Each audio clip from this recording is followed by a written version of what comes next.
ဒီနေ့အတွက်တော့အခုမြင်နေရတာတွေကိုမုံနှစ်နဲ့ကြောပြသွားမှာဖြစ်ပါတယ်ပထမဆုံးမုံနှစ်ကိုမပြစ်မကျဲလေးဖြော်ပြီးနှက်ထားပါမယ်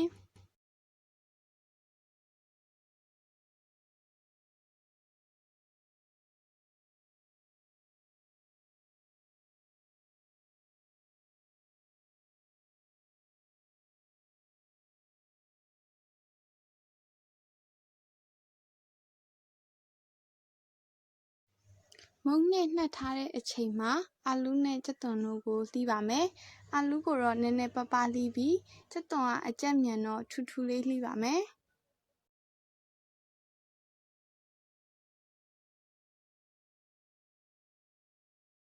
ကြက်သွန်တွေကိုပြတ်မနေပဲတစုတစည်းရဲ့ဖြစ်နေအောင်ဘယ်လိုကြောရမလဲဆိုတာကြည့်လိုက်ရအောင်လှီးထားတဲ့ကြက်သွန်မွှာတွေအကုန်လုံးကိုမုံနှစ်ထဲထည့်ပါမယ်ပြီးရင်ဓမွှာချင်းစီကိုနေရာချပြီးအိုးထဲကိုအလိုက်သင့်လေးလျှော့ချလိုက်ရင်ကြက်သွန်တွေကမပြတ်မဲစုစည်းနေပါလိမ့်မယ်ပဇွန်ကြောမယ်ဆိုရင်လည်းပဇွန်တွေကိုမုံနှစ်ထဲစိမ်ပြီးတစ်ကောင်ချင်းစီနေရာချပြီးကြောရပါတယ်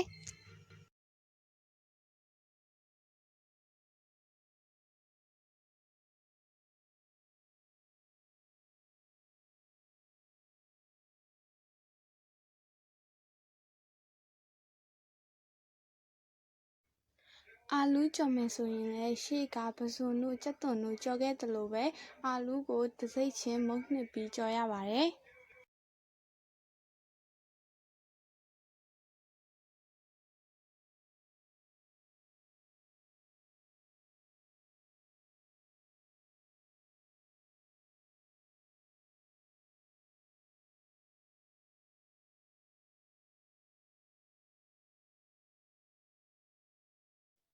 ငုံဥကိုမုံနှစ်အပြည့်လုပ်ပြီးကြော်ရမှာဖြစ်တဲ့အတွက်ကြောင့်အခုမုံနှစ်ကိုထပ်ဖြော်ရပါမယ်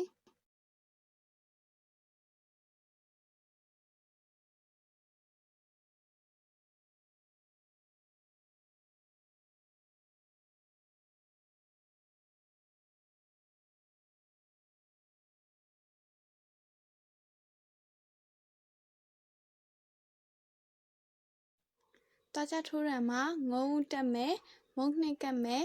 ပြီးသွားလို့ရှိရင်ကြော်လို့ရပါပြီ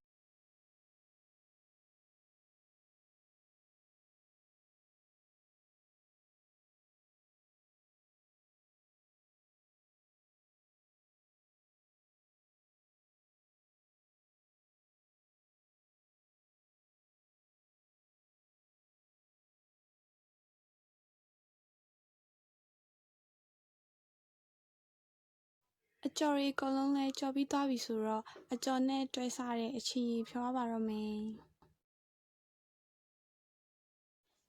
အချီရီထဲကိုကြက်သွန်ဖြူငရုတ်သီးစိမ်းဟင်းချိုမုန့်စားနည်းနဲ့တကြားနဲ့ပဲငံပြားရည်ထည့်ကရေနွေးနဲ့ဖြောရပါမယ်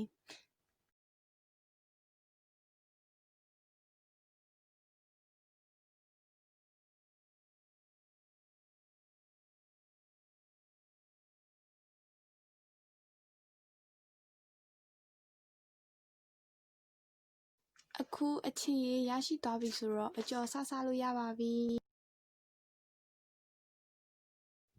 အကြော်ကိုဆလတ်ရွက်သို့မဟုတ်ဂေါ်ဖီနဲ့စားရင်အရမ်းလိုက်ဖက်ပြီးတော့စားလို့ကောင်းပါတယ်